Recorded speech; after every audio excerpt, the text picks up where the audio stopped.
La mayoría de las personas tiene la tendencia a imaginar a Liberá como un gran territorio inundado. Sin embargo, la cuenca de Liberá posee también una amplia superficie cubierta por tierras altas que en su mayoría nunca se inundan y que tienen características ecológicas diferentes a los esteros y bañados. La Reserva Natural Liberá conserva la totalidad de la cuenca, que está lejos de ser un territorio uniforme.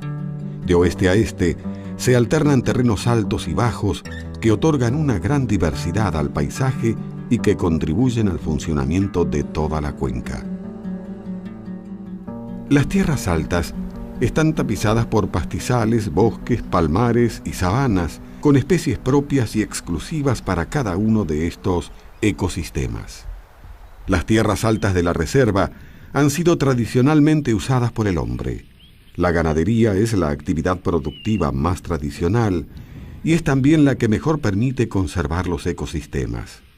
Pero en épocas recientes se incorporaron a la región nuevas producciones que pueden provocar profundos impactos ambientales.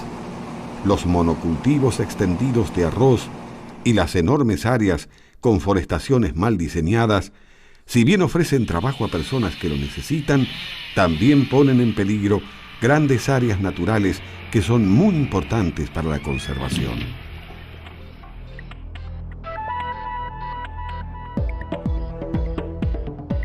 Cada amanecer marca un nuevo comienzo en las tierras altas de Liberá.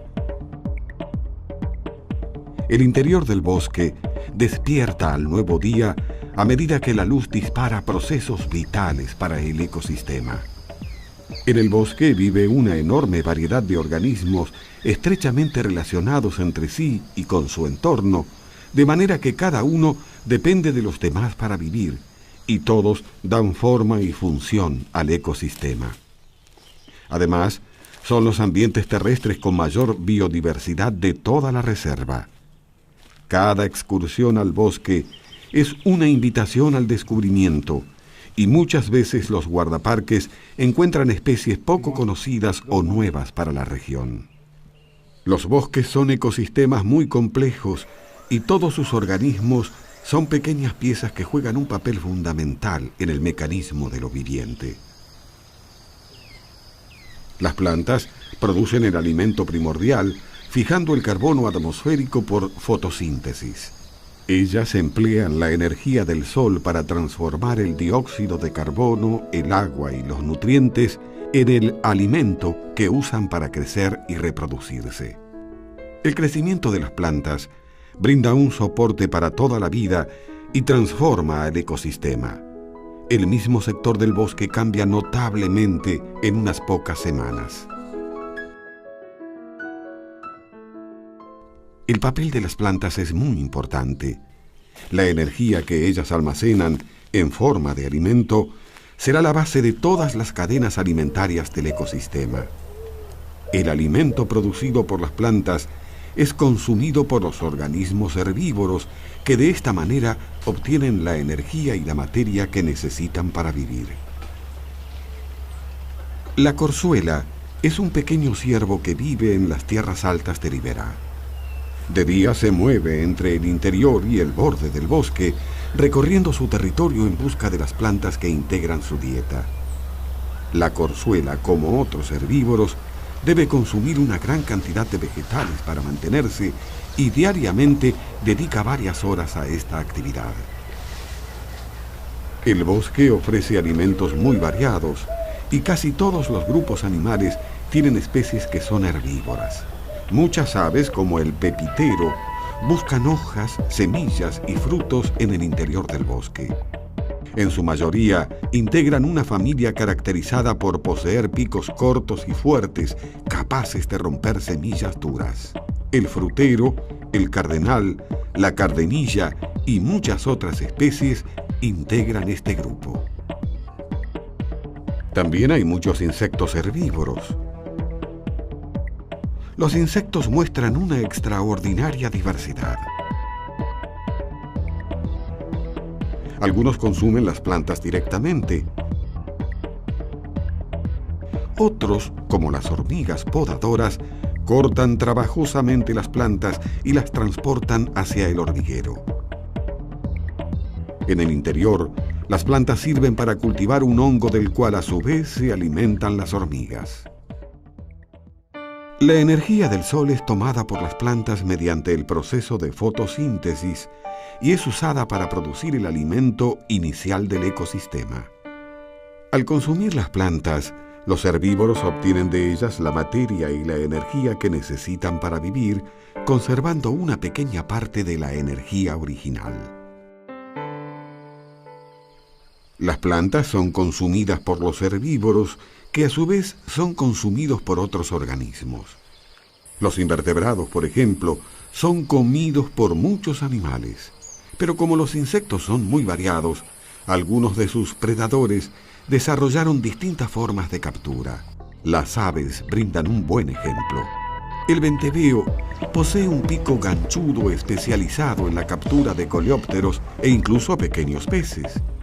La tijereta es también un insectívoro eficaz y casi siempre captura a sus presas en vuelo.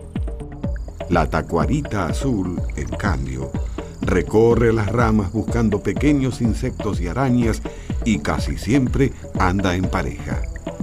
El pitiayuni es más solitario, pero también recorre inquieto las ramas en busca de sus pequeñas presas. Él se contenta con las arañas, larvas o gusanos que encuentra en cada rincón de la rama que visita, aunque a veces deba recurrir a movimientos acrobáticos. El pico del pitiayuni es corto y agudo.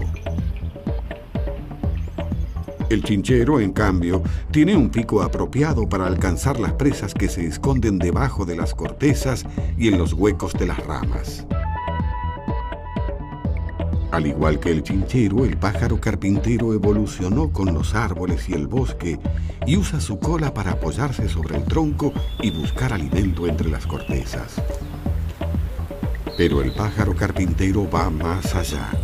Su pico es muy fuerte y le permite perforar los troncos y tallar su nido, o como en este caso, abrir un hueco y alcanzar una pequeña larva.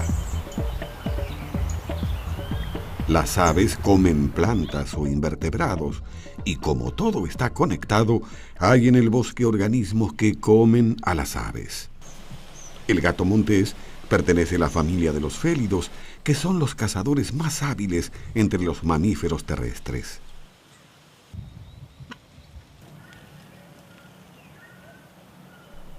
Los gatos descansan la mayor parte del día, pero esta hembra está con hambre y ahora ha salido a buscar comida.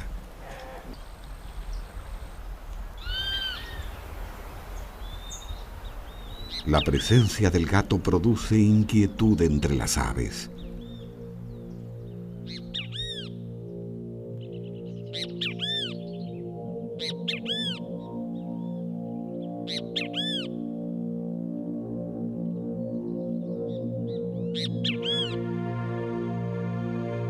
Aunque la mayor parte permanece atenta a los movimientos del carnívoro, siempre hay alguna que se descuida.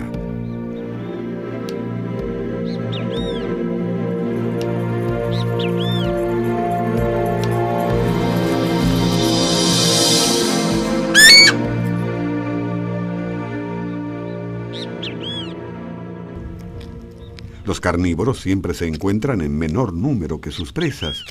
Si hubiera muchos gatos, los pájaros no alcanzarían para todos. Además, ellos mantienen la salud del ecosistema al capturar animales débiles o enfermos. Los gatos son animales solitarios y nunca son muy abundantes en una región. El zorro de monte, en cambio, es más abundante, y esto se debe en parte a que es un carnívoro más oportunista. Su dieta es mucho más variada que la de los gatos. Los herbívoros se alimentan de las plantas y ellos a su vez son consumidos por sus predadores para obtener la materia y la energía que necesitan para vivir. Los predadores conservan una pequeña porción de la energía que contienen los herbívoros. Algunos predadores compiten a veces por las mismas presas, Pero la competencia no es exclusiva de los predadores. Todos los días el bosque es testigo de una lucha incesante y despiadada, pero muy silenciosa.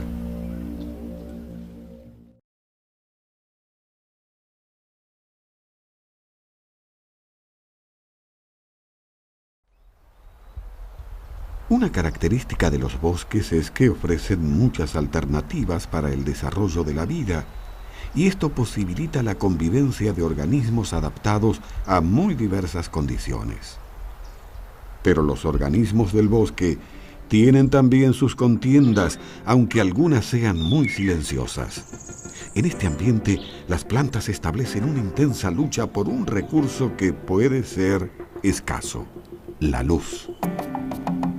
A lo largo del día, la cantidad de luz que llega a las plantas del interior del bosque es muy baja y cuentan con pocos minutos de sol directo.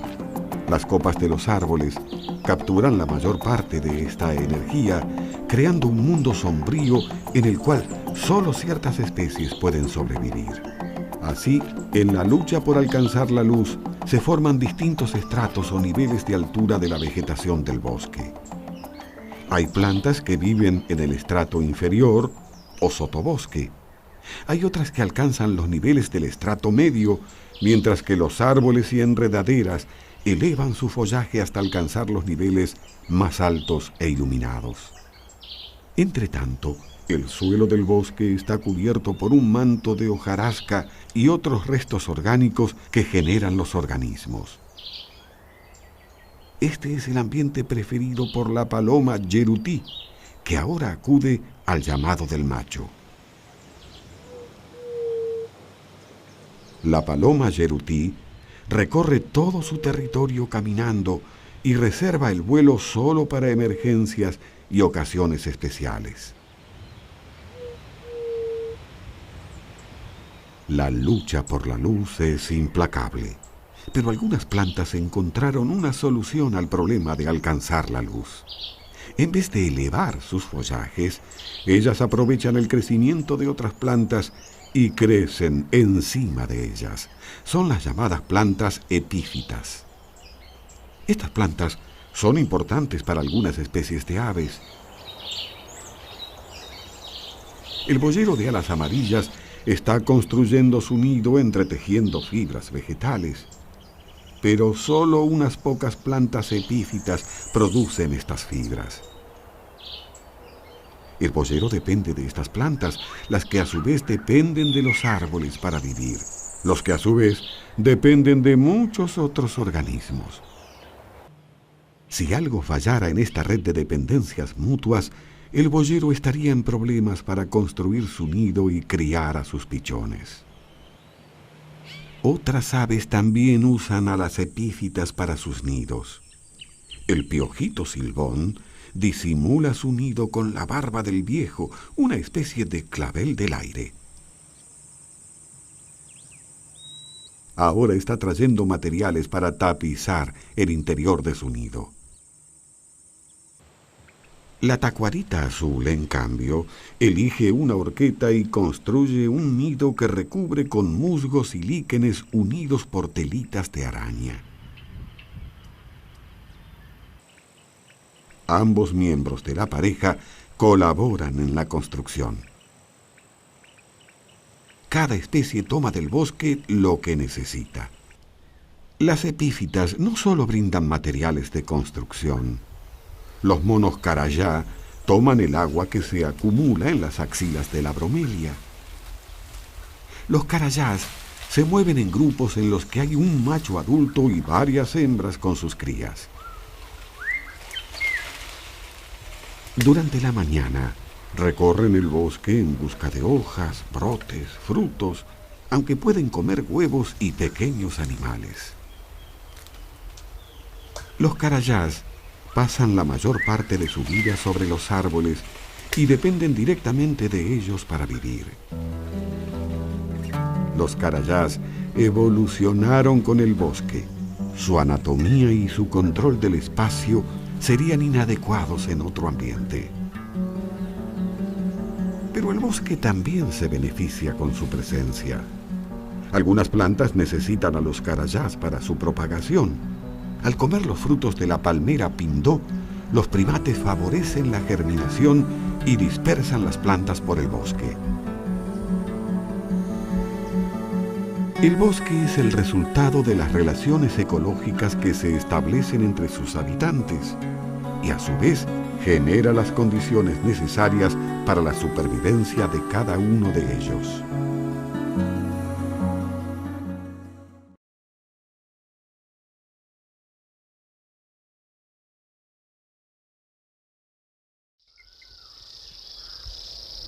Más allá de los bosques, las tierras altas de Liberá están cubiertas por otros ecosistemas.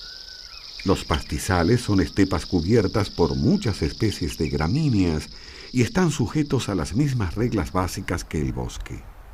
Allí hay especies capaces de producir alimento usando la energía del sol y la planta más abundante es el pasto colorado.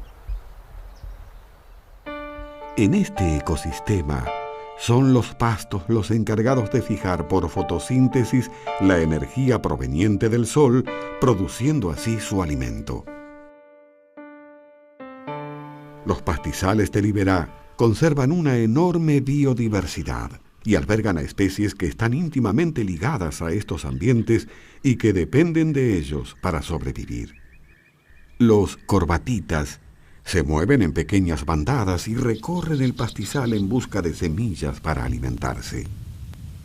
La pareja de coludos grandes hace algo similar mientras se desplaza con facilidad entre las gramíneas. El yetapá de collar, en cambio, caza insectos en vuelo. El yetapá y otras aves son exclusivas de estos pastizales y esta exclusividad los vuelve muy vulnerables ante los cambios drásticos de su ecosistema. Entre los mamíferos, la especie característica del pastizal es el venado de las pampas. Vive solo o formando pequeños grupos familiares y es muy selectivo con los pastos que consume.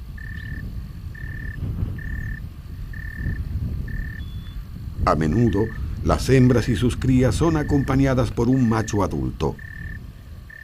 La presencia de venados de las pampas indica un buen estado de todo el ecosistema. Otras especies no son exclusivas del pastizal, aunque también lo necesitan. El ñandú recorre el ambiente comiendo flores, hojas, frutos y pequeños animales. Este macho es acompañado por su harén de 3 hembras. Cuando ellas terminen de poner sus huevos en un solo nido, él tendrá la tarea de incubar los huevos y también de cuidar a los pichones. En algunos sectores de las tierras altas, los pastizales están salpicados por bosques secos en los que predominan el ñandubay, el aromo y otras especies. Allí hay plantas adaptadas a condiciones más áridas. El cardón es un cactus que acumula agua en su tallo para sobrevivir a las fuertes sequías. Una epífita muy particular es la orquídea patito, que florece a principios de la primavera y debe ser polinizada por insectos. Las orquídeas son muy comunes en las selvas húmedas, aunque esta especie se encuentra bien adaptada al bosque seco. El cardenal amarillo es un típico habitante de estos bosques secos, aunque es cada vez más escaso. Los cardenales amarillos son muy buscados por los criadores de pájaros y esto produce una persecución que elimina a los cardenales de los bosques. En la actualidad, son muy raros en algunas regiones de la Argentina.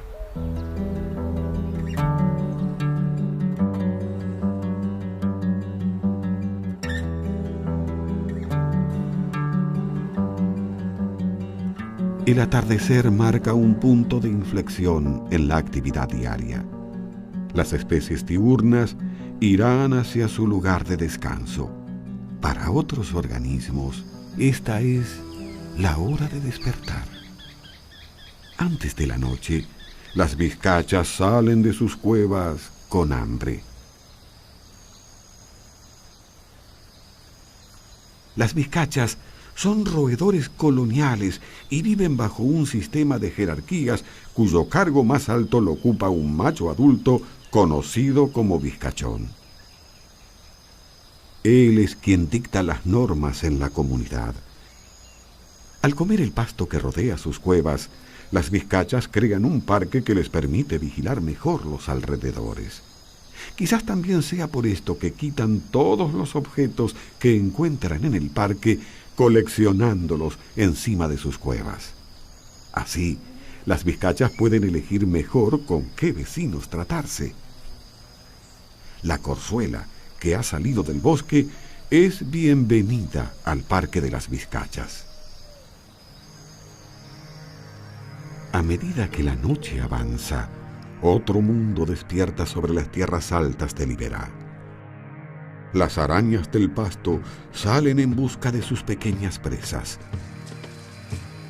Pero también aparecen organismos más grandes. 2 zorros de monte iniciaron su ronda de caza. Para encontrar su alimento se valen tanto de su oído como de su agudo olfato. Los zorros tienen una dieta muy variada y ahora están ocupados en capturar todo tipo de presas, incluyendo las arañas del pasto. Aunque ellos cazan aves y pequeños mamíferos, no es raro que completen su dieta comiendo invertebrados y huevos.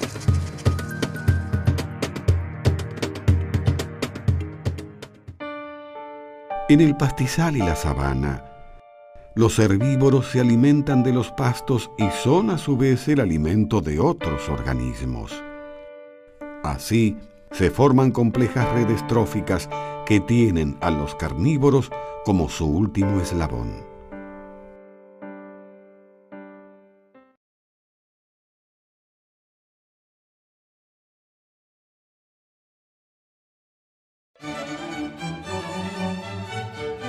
Las tierras altas de Liberá rodean los esteros, bañados y lagunas de la cuenca, pero no se encuentran desconectados de ellos. Al contrario, son fundamentales para el funcionamiento de todo el sistema de Liberá.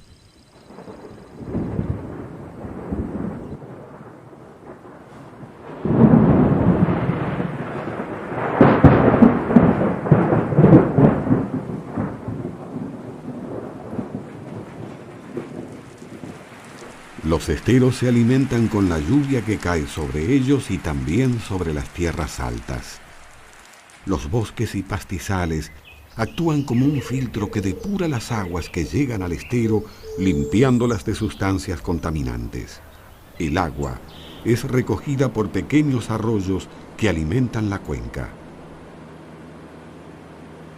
Además, la vegetación evita que el agua arrastre suelo hacia el estero. Cuando falta la protección de las plantas, el suelo es llevado por el agua hacia el estero y estos sedimentos se depositan en la cuenca, frenando el escurrimiento y aumentando el nivel del agua. Esto produce una inundación aguas arriba que erosiona las tierras altas y hace aumentar la superficie cubierta por esteros.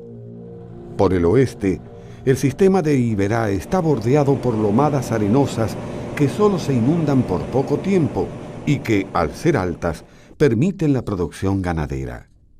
Cuando el agua del Iberá crece y su escurrimiento superficial se hace lento, una parte del agua llega a la napa freática y comienza a circular a través de ella.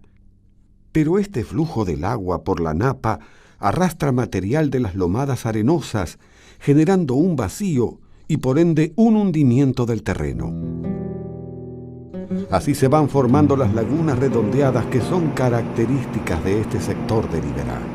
Además, al unirse estas lagunas, se forman cañadas transversales que cortan las lomadas arenosas y conectan los esteros, intensificando los procesos erosivos. Una vez que se forman estas cañadas, se pierden en forma irreversible los terrenos altos ganaderos y los puestos de los pobladores quedan cada vez más aislados. Así el paisaje tiende a quedar achatado y bajo agua. La presencia de bosques y pastizales protege a las tierras altas y permite que el hombre siga produciendo en ellas. Por otra parte, la enorme biodiversidad que habita estos campos es fundamental para el reciclado de nutrientes que enriquece la tierra y la mantiene productiva. Esto es algo que saben muchos productores ganaderos. Darle descanso al ecosistema natural produce buenos pastos y engorda al ganado. Pero cuando el número de animales es demasiado, el pastizal se erosiona, el suelo es demasiado pisoteado, el equilibrio se rompe y ya no es posible engordar al ganado. Aquí vemos campos sobrepastoreados que fueron invadidos por hormigueros y que ya casi no producen pasto. Aún así, una ganadería cuidadosa permite conservar los ecosistemas naturales en el Iberá. Pero no sucede lo mismo con la agricultura. Las enormes extensiones destinadas al monocultivo de arroz eliminan toda la cobertura vegetal, producen cambios drásticos en el suelo y reciben enormes cantidades de fertilizantes y venenos. Los ambientes ya no pueden depurar el agua de químicos y de sedimentos, los cuales son arrastrados al interior de la cuenca. Por otra parte, las forestaciones que cada día se expanden por el Iberá producen la desaparición de los ecosistemas. Cuando los pinares alcanzan cierta altura, cambian las propiedades químicas del suelo y evitan que la luz llegue hasta los pastos. Las forestaciones no dejan espacio para el pastizal y éste desaparece. Y con él desaparecen todas sus especies. El venado de las pampas es una de ellas. En la antigüedad, esta especie se distribuía ampliamente en las tierras altas del Iberá y también en gran parte de las llanuras de la Argentina. Pero a lo largo del siglo XX desapareció masivamente y hoy queda solo un puñado de animales. Ahora, los pastizales que protegen a los últimos venados de Corrientes están siendo cubiertos por miles de hectáreas de nuevas forestaciones. Quizá estemos viendo a los últimos ejemplares del Iberá. Quizá estemos siendo testigos de su irreversible extinción, de su irreparable pérdida.